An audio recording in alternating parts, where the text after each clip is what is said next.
It's a goal! Hello everybody and welcome back to a new video. I've got a load of cards here which I've received in the last couple of weeks.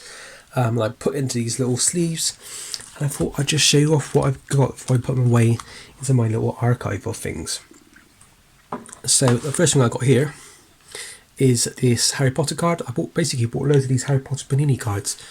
I've been wanting to do a Harry Potter set for a while. They've been doing the odd cards every now and then, but something a bit more premium. And this is like a base card of Harry, kind of nice and cool. There's loads in this set. And there's Dumbledore, Richard Harris, Professor Lupin. Can't remember her name. Helena Bonham Carter's character. The Miranda's map. That's like basically these like shiny ones. There's 60 shinies in this. What I mean, the set to get hold of. And they don't work. Why don't things ever stick up? This little display thing is basically for like you put your tins in like a cupboard. There's Harry, nice one there. And then we got the Hogwarts badge, which is really cool. I might get some of these graded. They look quite nice, but they're very off centre here I find, so don't be put off by them. There's Dumbledore, the Michael Gambon's version. They of course do these awesome poster art as well, which I think is quite cool.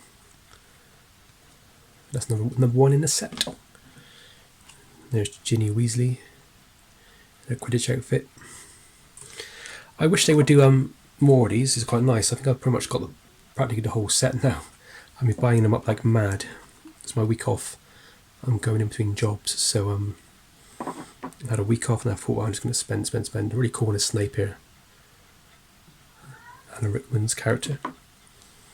Another one of Ginny again. Another Dumbledore one. Another one of is it Bellatrix Lestrange? It's just loads in this little set, loads and loads and loads.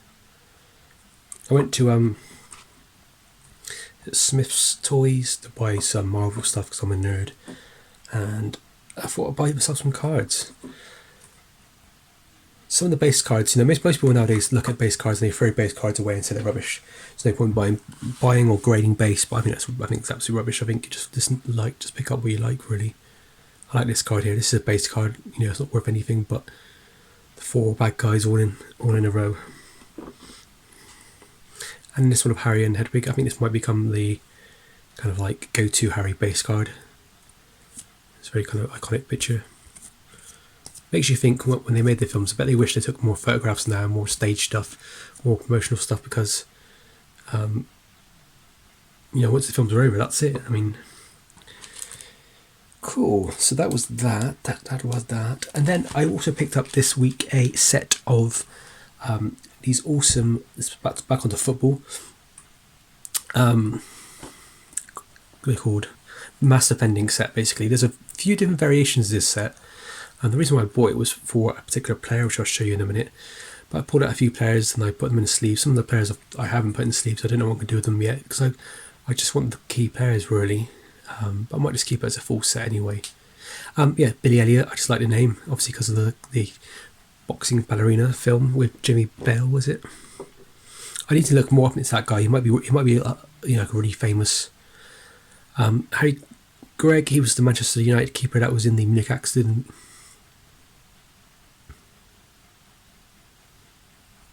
So I thought I'd keep him. And even kind of Busby Babes. Nat Lothouse. Amazing player for Bolton and England. Stanley Matthews, Sir Stanley Matthews, the first Ballon d'Or winner. These cards are really nice. I just love the way they look. I mean, they're quite very striking. The green and the top bit. I'm not really a fan of caricature cards. These kind of cartoon looking cards, but these ones are very nice. There's another Billy Wright. See, there's quite a few legends in this set. Tom Finney. And if I'm right in saying so, this is a rookie card of Bobby Charlton. The reason why I went after this set was because I saw somebody had one graded in the SGC case, and with the black, and this sort of colour, it looked absolutely amazing. And I was like, wow, I need to track down this card. But this card is not too hard to find. It comes up on eBay probably once every couple of weeks. It's not that hard to find at all. Usually goes for about £40-50. Probably one on eBay right now. But this one was really nice condition. That's the reason why I jumped on it already. I mean, obviously it's got corners. It's not going to score an SGC 10 or anything like that, but it's just a nice presentation, nice version of this card. One's on eBay. People are asking £60 for one with soft corners. So it's not really my thing. I'd rather just go for the better looking card. Then we got Jack Wheelish. This is one of his future star rookie cards. Same, it is a rookie, but there are other cards which are more rarer and are more desirable. They don't come up on eBay that much. Just one on eBay now, I think for like £200 graded. They're just really hard to find. But these ones do come up on eBay. When I first started collecting Jack, it was near impossible to get this card because people bought them all up. But now, due to his kind of like, I don't want to say poor season, that sounds a bit wrong considering he's probably going to win. Might be on the winning, Manchester City, dare I say it, Champions League, the league. They might win it. I don't know what other competitions they're still in, but they're probably going to win it at one point. I don't know if Liverpool would do the quadruple. It'd be amazing if they did, just to see that happen for an English team. But can you just imagine what Liverpool fans would be like? But yeah, at the moment his cards are quite low. I think if he picks up in the Champions League, if he starts scoring next season, and if Pep gives him a bit more of time on on the actual pitch, then maybe he might actually prices might start going back up again. Which at the moment I kind of want him to stay low and then go up next year with the World Cup. Well, end of this year with the World Cup.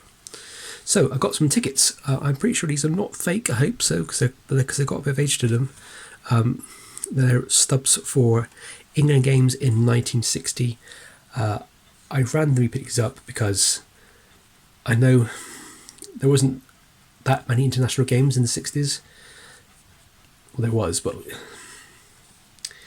what I mean is it's easy to just pick them up and you will get like a player's first ever game. It's quite easy to find first games, ticket stubs for players and stuff. And you never know, this could be even first in Mexico.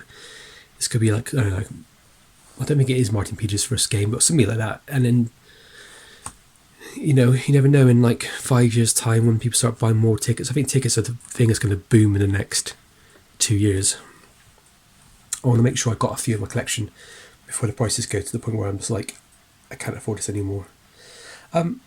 This is a player I collect in vintage, but I don't really collect modern versions of his cards, just due to the fact that I just want to get the vintage stuff done first.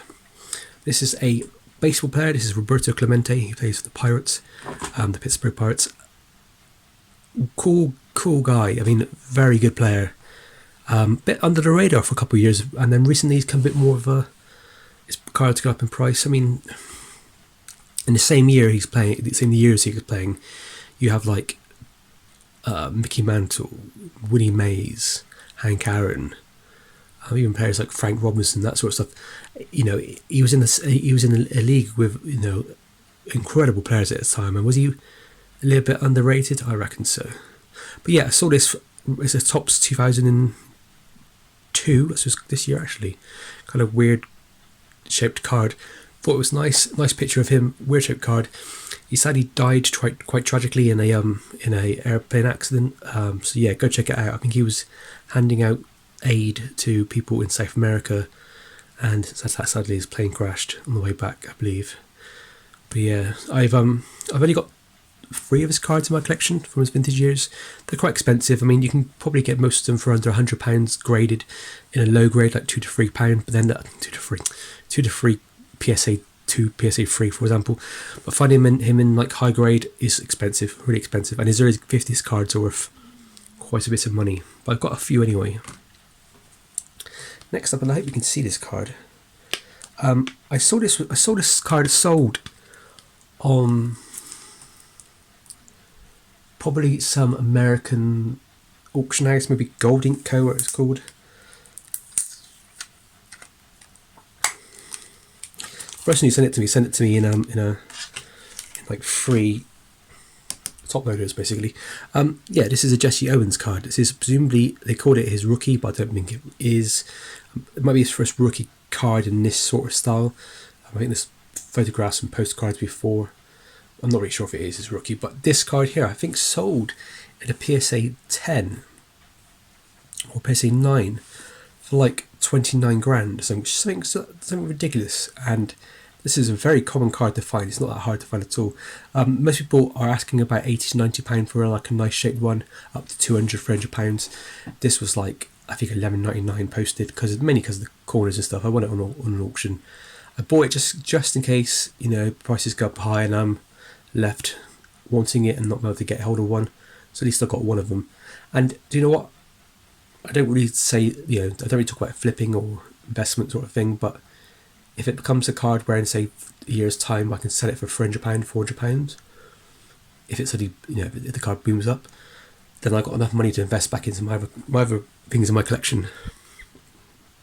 So yes, you don't see many athletics on my page, do you? So it's quite nice to get something like that. I don't know if I showed this card off already. This is a Needham card. Now there is a player called, I think it's E. Needham, and I was a bit blind, saw this card, thought it was cheap. It basically was just listed and bought it for like $8.99 or $9.99. It's not the Needham that I'm thinking of. It's not. It's just in my head, and I thought, oh, was that him? But yeah, it's still a lovely card though. This is a I don't want to say what kind of manufacturer it is. I want to say Ogdens, but that's not right, is it? Smith's Studio Cigarettes. Anyway, lovely early card. Now this card is probably over 120 years old, and if you're collecting sports cards and especially collecting football, then yeah, I would start picking these up because they're quite cheap at the moment. If you're paying £10 a card, £15 a card, imagine buying old baseball cards from that sort of era for that price. So yeah, a little bit of a mistake really. Got this Pele card. I always try to pick up his cards. They're just so hard to find. They rarely come from on eBay, and when they do, they're always the same card over and over again. And people are paying lots of money for them. I think this card came out in 1970, so any playing days Pele to me, I will pick up. And it's really nice condition. The corners are sharp. The centering is actually pretty good. It looks worse than it does because of the light, but actually it's not that bad. So I think that was about £20 for that one.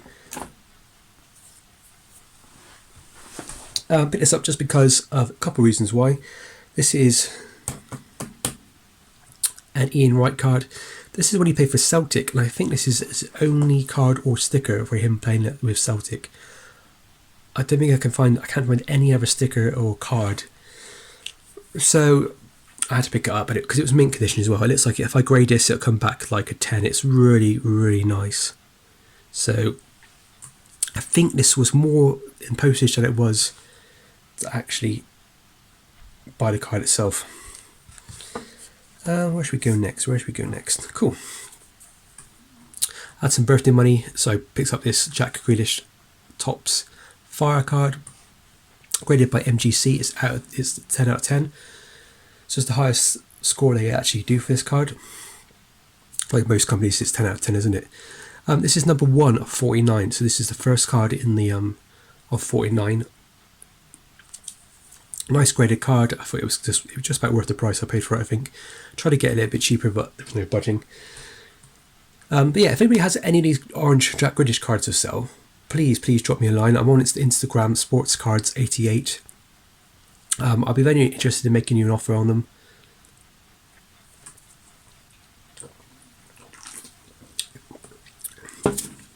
Yeah, I'm interested in the dark blue one and the green one as well, if you have it. But yeah, lovely card, cool to have. I just wish my little bit of investment in Jack Grealish would pay off a bit. One day it will. So do you know Jojo JMS on Instagram, YouTube and everywhere else? He recently picked up a Aston Villa card, postcard, which I thought was really cool. And in America, postcards are graded. Sports postcards are graded just like cards are graded. So it got me thinking, because the one he picked up had a not a famous player, but a player with a bit of notoriety already, a bit of infamous player, I suppose. But Anyway, this is another one. This is another Villa card I found whilst I was looking. So I thought I want to try and find that same postcard that Joe picked up.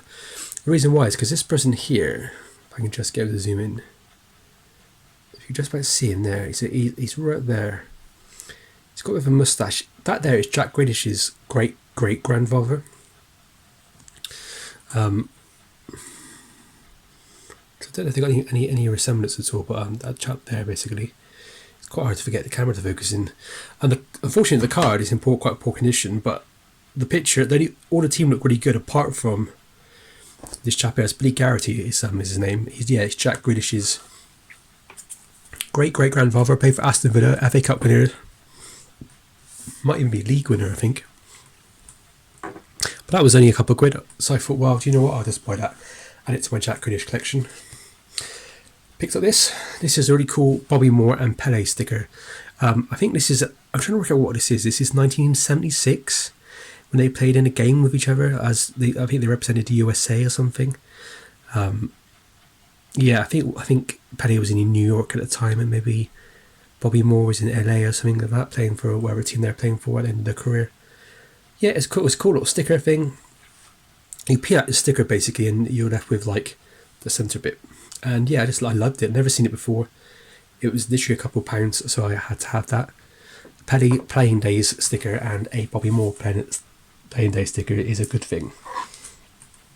So the next thing I bought, I kind of put it on a little plastic case. So I never really owned any Ogdens sports cards, so I never really knew what size they were. And when this turned up, I was quite surprised how small it was. But it's so impressive that you could print this image. So this image here, if you can see it there, it says Folk Saves. So this is Fatty Folks, who was a 6'3" or something, massive 20+ stone goalkeeper. It looks like something out of a cartoon. If you imagine what a cartoon goalkeeper would look like, that's what he looks like. He's massive. Yeah, so said polish off 11 breakfasts in one sitting. This card is not a card you see that often. There's another card similar to it, which is quite popular. It comes up on eBay quite a lot. Not too expensive. But this one, yeah, I paid about £40 for it, I think. I keep forgetting how much I paid for these cards. But yeah, it was just a cool card of Fatty back in the day. Very early card of his.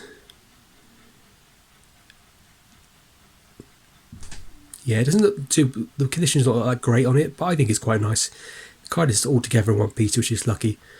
But look at I can't believe they can print on something so small. That's my hand. It shows you how small it is. So it's kind of, yeah, incredible. I mean, here's the Ian Wright card in comparison to it. So it's a small little thing. But I really like it. I like these cards. And I think I've been thinking for a while that my spending habits should really fall to picking up these vintage stuff, because I think I prefer this more. Vintage stuff tells a story. I think it's lovely. So yeah, I mean, I have also picked up some score cards. I don't know where I put them, but I went to as I said, I went to Smith's Toys, and yeah, these score cards I had them in packs for £3 each, which I thought was alright, considering I'd never seen a booster box for sale. I'd never seen anything apart from Match Attax and Panini Adrenaline for sale in shops in the UK. We don't have that sort of boxes or hobby boxes, what they're called. You can't go to a Walmart or equivalent in the UK and buy cards anymore. It just doesn't exist. So to get some actual score cards in a shop is like a miracle. So I just had to have it. I didn't pull anything good, unfortunately. Bought a few nice things like a Mo Salah card, but nothing special. Pulled one numbered card and that was it, really. Guys, please leave a comment down below which was your favourite card today. I think my favourite card is probably the Ogdens, because it's so awesome. The Bobby Charlton, I've been after that for ages. And I think I'm just randomly surprised by how cool this little Clemente card is. It's modern, but it fits in the vintage sort of thing. If anybody knows if these tickets are real, how to find out if they're real or not, I've got a magnifying glass, so I can probably look at it, but they look real, but they don't have that sort of feel, if you know what I mean. They feel a bit too good. But you never know, they could have been thrown in the back of a box never looked at for like 50 years. Anyway, guys, I'm rambling on as always. Thank you very much for watching. Please hit and like the subscribe button. It means a lot to me because it means I can do more things with the channel, hopefully. And it means that the channel gets out there. I really want to like connect with other people that collect vintage cards. And no offense to anybody who's mega old, but I'm mainly trying to find people my age. Really, I'm in my early 30s, so I'm trying to find. So anybody out there who really likes vintage, then give me a shout. Thank you very much for watching, guys, and as always, stay safe and happy hunting.